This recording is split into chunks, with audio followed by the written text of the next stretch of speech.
भूत कालिदास को देखकर अपनी टूटी फूटी झोपड़ी में वो दंपत्ति तो आश्चर्यचकित हो गए, हाथ जोड़कर कांपते हुए कि भगवान आपके लायक हमारे घर में बैठने योग्य जगह भी नहीं है। हाथ जोड़कर अभ्यर्थना करने लगे। उनका नहीं नहीं, इसकी जरूरत नहीं है, हम तो बस आपसे ऐसे मिलने बात करने आए हैं। एक फटा सा बोरा पड़ा था, उसी में कालिदास जो महान भागवत वो बैठ गए। वो हाथ जोड़े, प्रभु आप यहाँ, ये स्थान आपके बैठने लायक भी नहीं।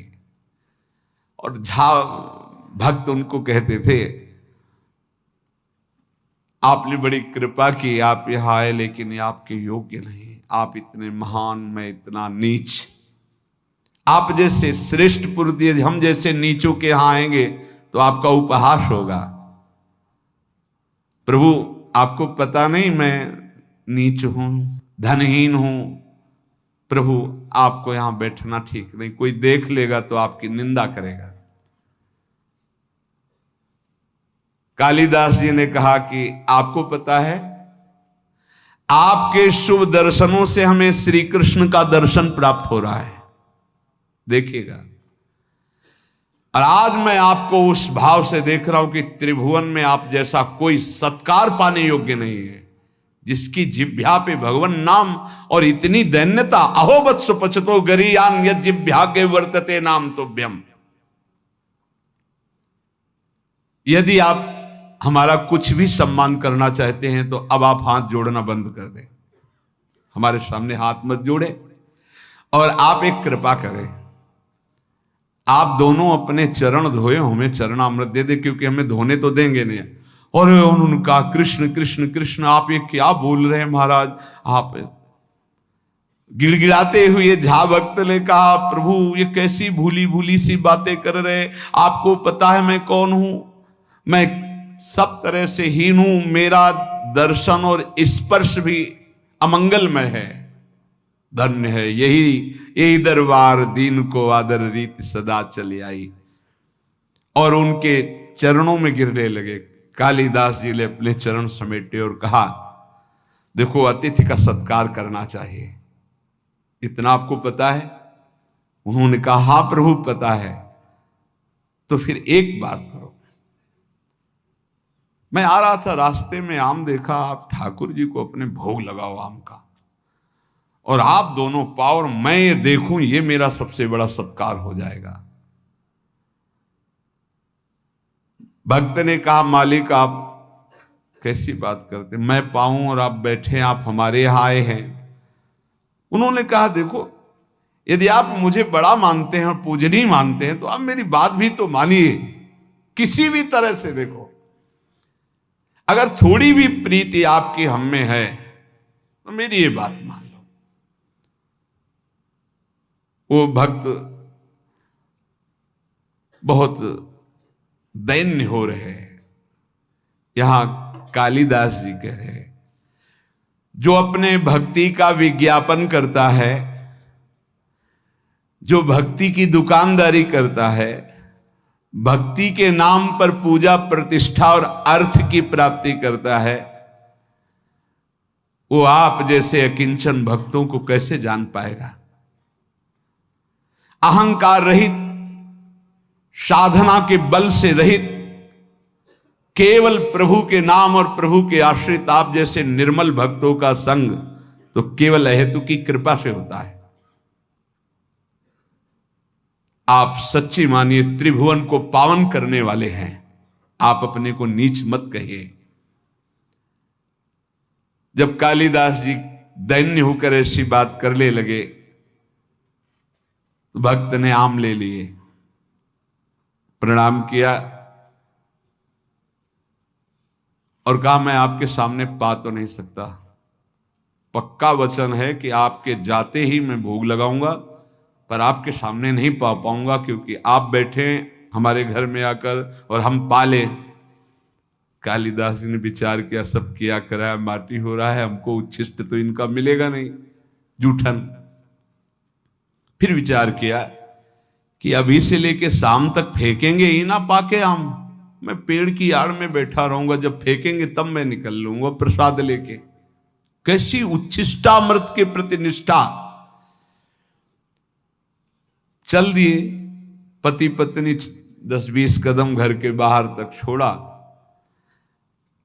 कालिदास जी जे ही अपने घर गए सो लौट पड़े और दरवाजे के पास एक वृक्ष था, उसकी ओट में छुप के बैठ गए। अब वो दोनों जो 10 कदम चल के आए थे, उनके जो चरण चिन्ह थे अपने अचला में चरण रज बांधी। ये है कीमती अमोघ वस्तु। कोई भाग्यशाली ही इस अमोघ वस्तु का सेवन कर पाता है। चरण रज बांधी, एक चीज तो मिली, भक्तों की चरण रज। संपूर्ण धूल उठाकर फिर अपने शरीर पे लगाई। अब वो अपनी पत्नी से बात कर रहे कि देखो इतने महाभागवत कालिदास जी ये अमनिया लाए हैं आम का, चलो ठाकुर जी को भोग लगाओ, प्रसाद पाओ, उनकी आज्ञा का पालन करो। ये श्री कृष्ण प्रेम की प्राप्ति कराएंगे आम, क्योंकि इतने बड़े महाभागवत चल कर लाए हैं। पति की आज्ञा हुई, पत्नी ने आम को उठाया, अमनिया किया धो करके, और ठाकुर जी को भोग लगाया। और वो एक एक गुठली चूस चूस के पारे भगवान को अर्पित की हुई, भक्त के द्वारा लाई हुई पाया। पत्नी ने फिर वो आम के छिलके और वो चूसी हुई गुठली बाहर जाकर के पेड़ के पास ही फेंको। वो छुपे बैठे थे। भगवान वैसा ही भक्त के जीवन में करते जैसी उसकी चाह होती है। फेंक के चली गई। कालिदास जी बहुत प्रसन्न हुए, ओहो हरि की अपार कृपा। एक एक छिलका चाट रहे, एक एक गुठली चाट रहे हैं।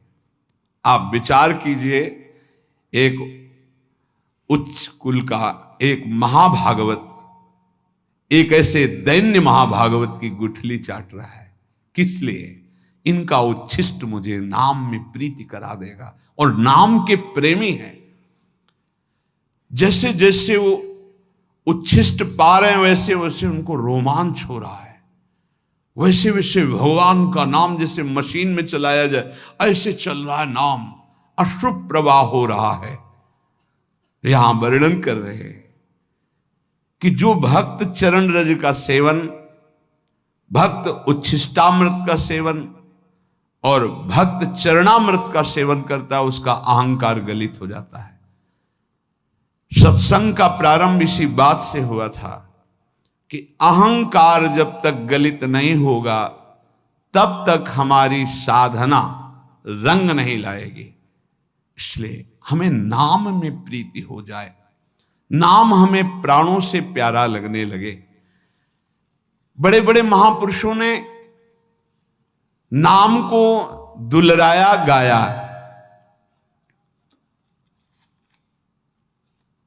कह रहे हैं कि मर जावेगा मूर्खा, क्यों न भजे भगवान। ये झूठी संपत्ति माया जगत की, इसका मत करना अभिमान।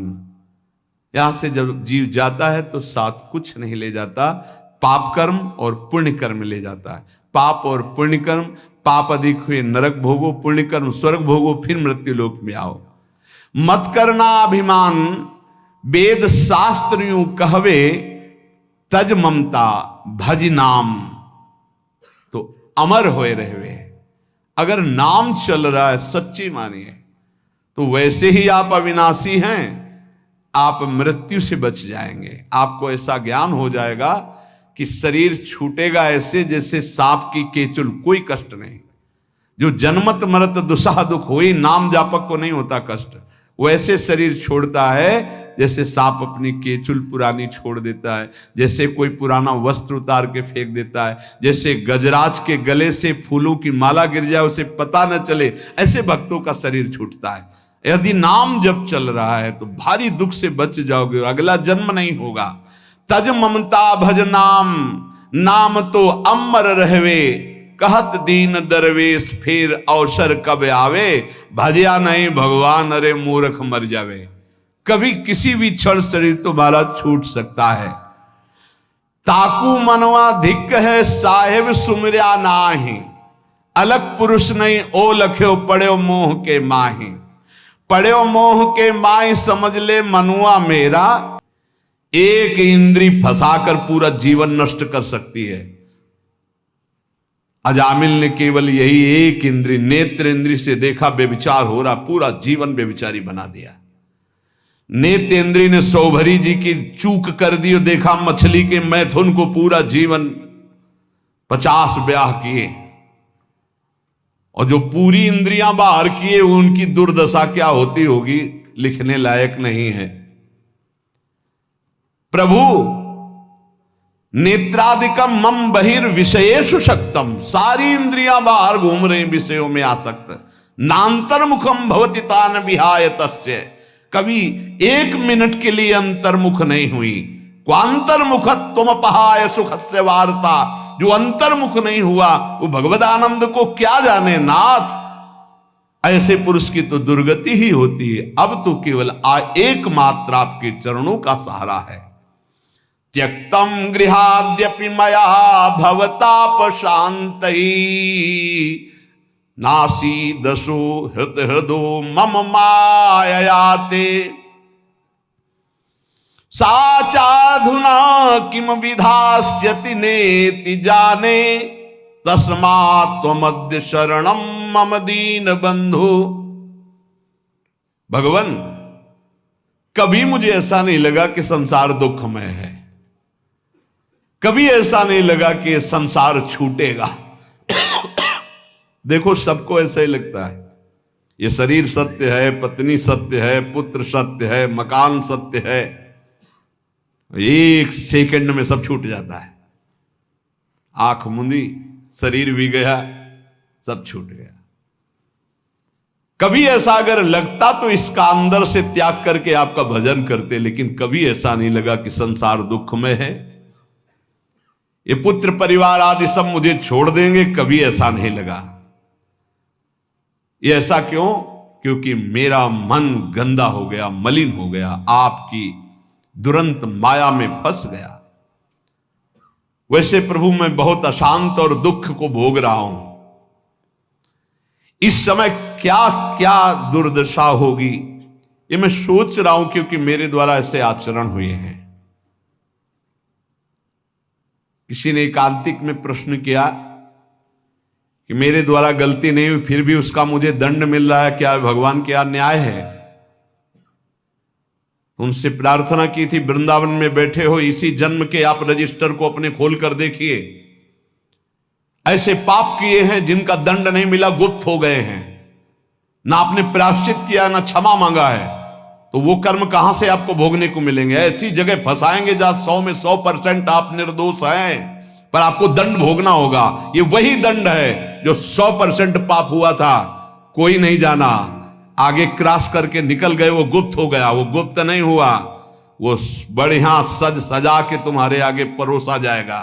वो आएगा और ऐसी जगह दंड देगा जहां आप कसम खाओगे कि मैं निरपराध हूं, पक्का माना निरपराध हो, लेकिन वो अपराध आपको वहां दंड देगा। हमारे भगवान के न्याय में कहीं किंचन मात्र न चूक होती है, न मिलावट होती है, और न वहां घूस चलती है, न वहां वकालत चलती है। इसलिए यही डर ही डर हरिवंश हित, जिनो भ्रमय गुण सलिल पर, जे नामन मंगल लोक तिहूं, सुहरिपद भजु न विलंब करे। प्रभु उस समय समझ में नहीं आया और क्या क्या पाप कर बैठे, अब लगता है डर कि अब दुर्गति होगी। तो दीन बंधु एकमात्र आपकी शरणागति ही है जो मुझे बचा ले। प्राप्ता धनम गृह कुटुंब गजा स्वदारा, राज्यम यदैहिक मठेन्द्र पुरश्च नाथ, सर्वं विनश्वरमिदं न फलाय कस्मै, तस्माद्वमद्य शरणं मम दीन बंधु। हे दीन बंधु, पूर्व पुण्य से धन मिला, सुंदर स्त्री मिली, घर मिला, परिवार मिला, संपत्ति मिली, ऐसा हम समझ बैठे कि हम तो इंद्रपुरी के राजा हो गए। नाथ, इन नश्वर वस्तुओं को सत्य मानकर कभी आपका भजन नहीं किया।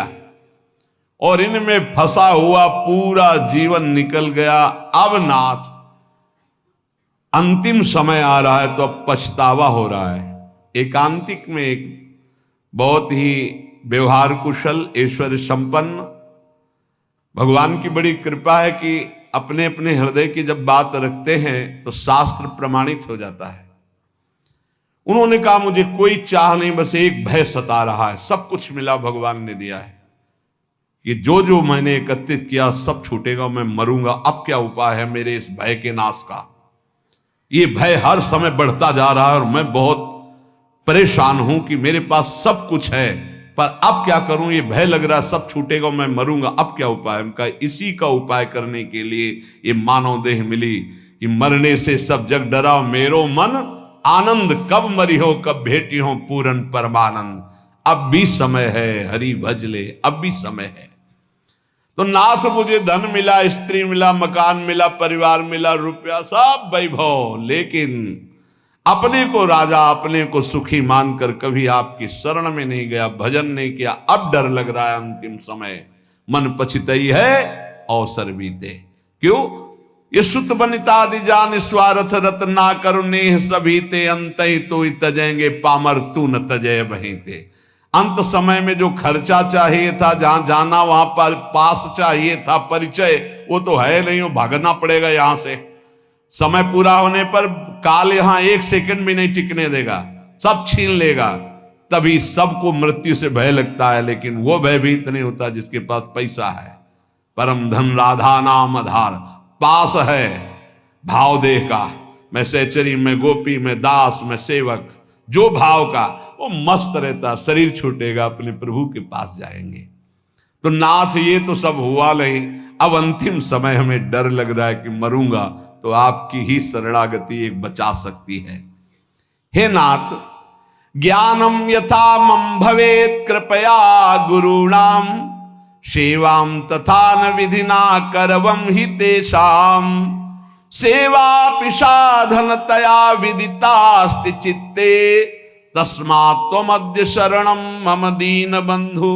प्रभु, ये हमने शास्त्रों में सुना है कि गुरु सेवा से ही भगवत प्राप्ति होती, गुरु सेवा से ही भगवत प्राप्ति के साधन प्राप्त होते हैं। पर नाथ, मैंने कभी गुरु का सेवन नहीं किया। भवेत कृपया गुरुणाम, सब साधनाएं गुरु की कृपा से जागृत होती है, लेकिन मैंने कभी नहीं किया। भगवान, गुरुजनों की सेवा की तो बात जाने दो, उनकी कृपा प्राप्ति की तो बात जाने दो, गुरुजनों का कभी आदर नहीं किया। ये बड़ा दुर्भाग्य होता है जिनको संत समागम मिले, गुरुजन मिले और वो उनके वचनों का आदर करके भगवत प्राप्ति के मार्ग में ना चलें, मानो बिल्कुल मोक्ष पदवी के नजदीक आकर फिर लौट करके माया में गिर गए। ज्ञानम यथा मम भवेत कृपया गुरुणाम, शास्त्र कहते हैं कि ज्ञान का प्रादुर्भाव, साधना की उन्नति गुरु कृपा से होती। सेवाम तथा न विधिना करवम हि तेषाम, कभी ऐसे गुरुदेव की मैं विधि पूर्वक सेवा नहीं की, उनकी आज्ञा का पालन नहीं किया। प्रभु, मन में जाने अनजाने में कैसे कैसे अपराध बने दीन बंधु। अब लगता है मेरा उद्धार नहीं होगा, पर एक रास्ता दिखाई देता कि यदि आप कृपा कर दो, मैं आपकी शरण में, तो अब भी मेरा कल्याण हो सकता है। तीर्थादि सेवन महो विधिना ही नाथ, ना कार्येन मनसो मम शोधनम स्यात्, शुद्धिम बिना न मनसो वगमापवर्गो, तस्मात् त्वमद्य शरणम मम दीन बंधु। बिना तीर्थादि के सेवन से मन पवित्र नहीं होता, भजन में मन नहीं लगता, इसीलिए करना पड़ता है। किसी ने प्रश्न किया था एकांतिक में कि भगवान कण कण में वास करते तो तीर्थ जाने की आवश्यकता क्या है, हर कण में भगवान है। ठीक, तुम रोज गंदे नाले में डुबकी लगा लिया करो, भगवान तो सर्वत्र हैं। फिर गंगा यमुना में डुबकी लगाने की जरूरत नहीं है। तो कैसे लगा लेंगे, इसमें कैसे? गंगा जी तो गंगा जी है ना, गंगा जी। हरिद्वार तो हरिद्वार है।